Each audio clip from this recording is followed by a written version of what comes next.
Good morning, friends. I'm Aarti. I'm going to dictate you exercise number 33 from 700 Common Words book.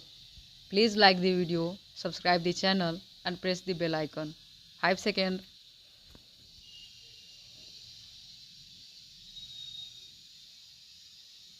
Start.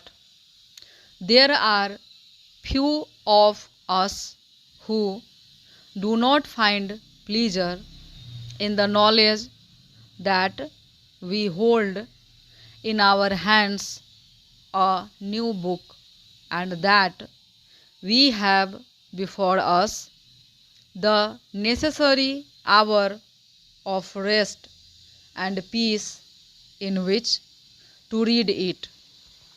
As we open the book, what do we hope to find in its pages? Are we hoping to increase our knowledge of some particular subject? Are we expecting to find beauty in the language of the book and in the writer's expression of his thoughts? Or are we going to read the book simply for the pleasure to be found in the story which it will tell? Some of us will hope to find one thing and others will hope to find a different thing. But if we are reading just for the story, what kind of a story do we hope the book will tell? What do we wish the book to give us? Do we want the story to put before us a picture of life as it is, showing us its dangers as well as its comforts, its troubles as well as its happiness?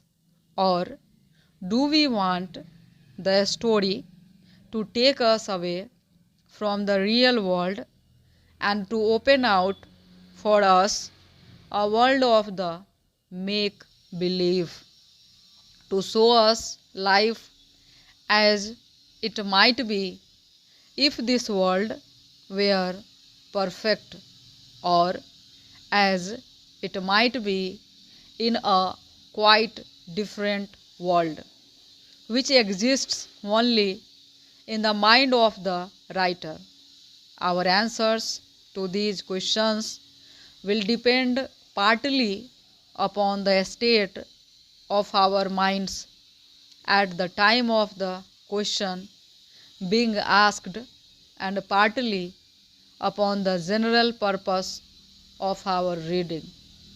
If we read with no set purpose in mind, we shall probably like best the books of the second kind. If we are reading because we regard the art of writing as something valuable in itself, because we love to read well written matter, because we value expression of thought and idea, then we shall probably want to read books of the first kind, the books which attempt to paint a picture of life as it is lived day by day by people in different countries and in different stations of life. Books of this kind are very often well written, for it is the writer with the most power over words who can most successfully put before us these living pictures, so that as we read, we say, yes, that is so. I have seen that. I have experienced that. The writer is writing of what he knows and of what he has seen. Such books develop our minds, help us to think clearly, and add to our own experience, the experience of the writer. Many years ago, a very well-known writer of the time said that there were two kinds of books, the books of the hour and the books of all time. The difference, he continued, was not one of quality only. It was not merely that the good book would last while the bad book would not. It was a difference of kind, for there were good books for the hour and good books for all time, bad books for the hour and bad books for all time. The book of the make-believe world is generally a book of the hour. It gives us pleasure while we read, but once it has been read, it is not long remembered. Whether it is a good or a bad book depends upon the quality of the mind of the writer and whether or not he has something of value to say.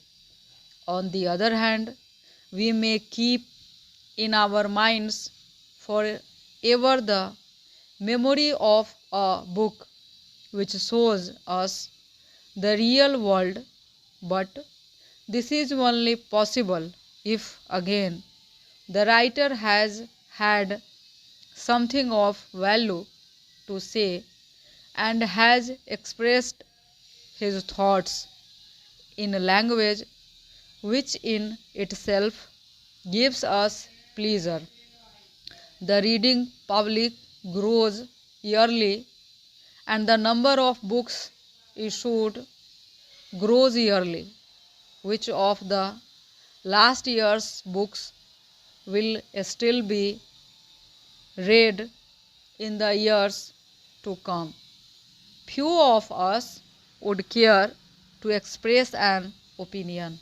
Stop.